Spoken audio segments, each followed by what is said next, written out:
ہاں میرے سرکار غوث پاک کا کردار دیکھو، اللہ اکبر۔ سرکار غوث پاک کے دور میں گویا تھا جس کی آواز بڑی اچھی تھی، اتنی اچھی آواز تھی کہ لوگ اس کو گانا سننے کے لیے بلایا کرتے تھے، وہ گانے گایا کرتا تھا۔ لیکن اب سنو اللہ والوں کے کام کیا ہوتے ہیں، سننا ذرا غور سے اس بات کو، شاید کہ اتر جائے تیرے دل میں میری بات۔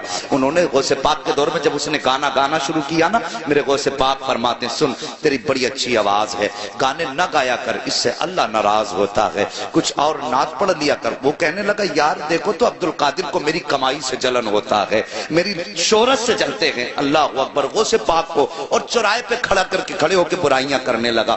آج بھی کچھ لوگ ہوتے ہیں نا، ان سے کہہ دو کہ صاحب یہ کام نہ کرو تو کہتے ہیں نہیں جی تم تو میری برائی مجھ سے جلتے ہو، میری ترقی سے جلتے ہو۔ اللہ اکبر۔ ایسے ہی اس نے جواب دیا۔ وقت گزرتا گیا، لوگوں میں اس کی بڑی مقبولیت ہوئی، وہ پیسے کما کے لاتا تھا، گھر والے کھانا کھلا دیتے تھے، لاتا تھا کھلا دیتے تھے۔ لیکن یاد رکھو ہر چیز کی ایک عمر ہوتی ہے، اور ساقب کبھی یہ سوچ کے گناہ نہ کیا کرو کہ بڑھاپا آئے گا تو توبہ کر لیں گے، ابھی تو جوانی ہے، ابھی تو دیکھا ہی کیا ہے۔ نہیں جی، عمر کے کسی بھی حصے میں موت آ سکتی ہے۔ قسمت والے ہوتے ہیں جنہیں بڑھاپا ہاتھ آ جاتا ہے۔ اب تو دیکھا کہ سفید بالوں والے بستر پہ لیٹے رہتے ہیں، اور جوان لوگوں کے جنازے گھروں سے ہم نے اٹھتے دیکھے ہیں۔ یار موت کی تیاری کر لو، موت کی تیاری کر لو۔ اللہ کے بندو موت کو دور نہ جانو، موت ہمارا پیچھا کر رہی ہے، ہم موت سے بھاگ رہے ہیں لیکن موت ہمارے پیچھے ہے، ایک دن آ کے ہمیں پکڑ لے گی۔ اور غوث پاک فرماتے ہیں سن تو توبہ کر لے۔ اس نے کہا نہیں تم جلتے ہو میری ترقی سے۔ وقت بدلا، گلے میں اب اس کے بڑھاپے کے اثر آئے، آواز دبنے لگی، لوگوں نے اس کو بلانا شروع کر دیا۔ لوگوں نے جب اس کو بلانا شروع بند کر دیا، جب آواز ختم ہوئی لوگوں نے بلانا بند کیا، پیسہ ختم ہوا، گھر والوں نے کھانا کھلانا بند کیا۔ کچھ دن تک پیسہ رہا، گھر والے کھلاتے رہے، لیکن جب پیسہ بالکل ختم ہوا گھر والوں نے اس کو کھانا دینا بند کر دیا، اپنوں نے منہ لگانا بند کر دیا۔ جب اپنوں نے منہ لگانا بند کر دیا، پھٹے کپڑے ہو گئے، میلا لباس ہو گیا، کوئی کھلاتا نہیں تھا، مکھیاں بدن پہ بھنکنے لگی، کوئی پاس نہیں بیٹھاتا تھا، جا کے قبرستان میں جا کے بیٹھ گیا، سوچنے لگا ایک دن یہیں پہ آنا ہے، ہو سکتا ہے کوئی مجھے کاندھا نہ دے۔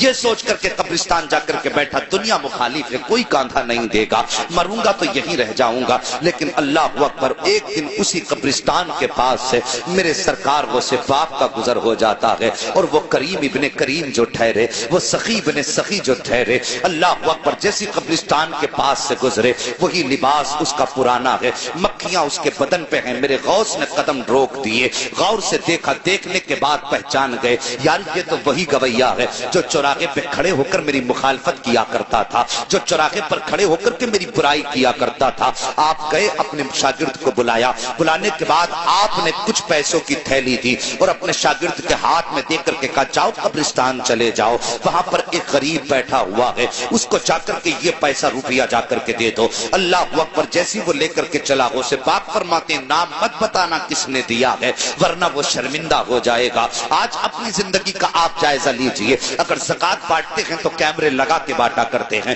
خیرات تقسیم کرتے ہیں تو کیمرے لگا کے تقسیم کیا کرتے ہیں۔ یار ہم نے کوئی نیکی کی تو اللہ کو دکھانے کے لیے کی یا بندوں کو دکھانے کے لیے کی ہے؟ اگر دنیا کو دکھانے کے لیے کرتے ہو تو یہ نیکی تمہارے منہ پہ مار دی جائے گی، اگر اللہ کو دکھانے کے لیے کر رہے ہو تو پھر کسی کی پرواہ نہ کرو، کوئی دیکھے نہ دیکھے، بس یہ سوچا کرو کہ یا تو خدا دیکھے یا مدینے والا مصطفیٰ دیکھ لے، اور کسی کی غربت کا تماشا نہ اڑایا کرو۔ آج لائنیں لگتی ہیں، رمضان کا مہینہ آئے گا، خیرات بانٹیں گے دولت والے، اعلان کریں گے اس کی طرف سے کمبل بٹ رہے ہیں، وہ غریب جا کے بیٹھ جاتے ہیں۔ شرم نہیں آتی؟ انتظار کراتے ہو، آگے بڑھو، وقت بہت کم ہے۔ شاگرد میں کہتا ہوں کوئی بھی کام کرنا ہو اللہ کی رضا کے لیے کیا کرو، ہمیں مرنا ہے، بس یہ یاد رکھو، ہمیں حسنین کے نانا کو منہ دکھانا ہے، مولا علی کا بھی سامنا کرنا ہے، صاحب ان کا سامنا کرنا ہے، کس منہ سے سامنا کرنا یہ تجھے اور مجھے سوچنا پڑے گا۔ سرکار غوث پاک فرماتے ہیں جا کے اسے بتانا مت کس نے دیا ہے۔ یہ آیا مرید لے کر کے، آنے کے بعد قبرستان میں اسی غریب کے ہاتھ میں جا کے جب تھیلی رکھی نا، اس نے یوں چہرہ اٹھایا اور دیکھ کے آنکھ میں آنسو آ گئے، کہنے لگا یار یہ تو بتا دے، پورے شہر کے اندر کسی نے مجھے منہ تک نہیں لگایا، کوئی مجھے ایک وقت کا کھانا دینے تیار نہیں ہے، یہ بتا یہ اتنا اتنا احسان کس نے کر دیا ہے؟ کون ہے اتنا مہربان جو مجھ سے اتنا پیار کرتا ہے؟ شاگرد کہتا ہے مجھے دینے کا حکم ہے، بتانے کا حکم نہیں دیا گیا ہے۔ یہ کہہ کے شاگرد جب چلنے لگا اس نے کہا ٹھہر مجھے پتا ہے۔ اللہ اکبر، جیسی وہ واپس آیا ہے وہ مرید شاگرد آ گیا، سرکار غوث پاک پڑھانے میں مصروف ہیں۔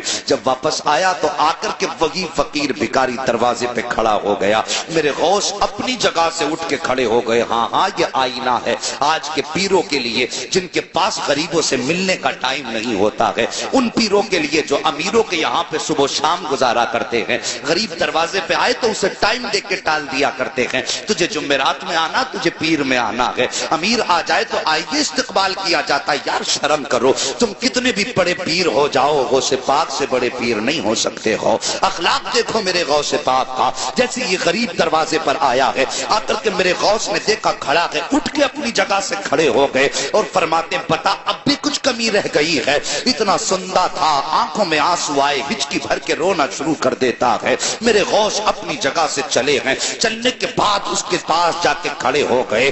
وہ کہتا ہے کہ سرکار میں تو یہ سوچ رہا تھا ساری زندگی میں نے آپ کی مخالفت چوراہوں پر کی ہے، ساری زندگی میں نے چوراہوں پہ کھڑے ہو کے آپ کی برائی کی ہے۔ میں یہ سمجھتا تھا میرا دشمن اگر یہاں پہ کوئی سب سے بڑا ہے تو وہ آپ ہیں، لیکن میں سمجھ نہیں پایا تھا آپ اتنے بڑے سخی ہو، اتنے بڑے کریم ہو کہ میں یہ سمجھ نہیں پا رہا ہوں کہ آپ نے میری اتنی بڑی بڑی خطائیں معاف کر دی ہیں۔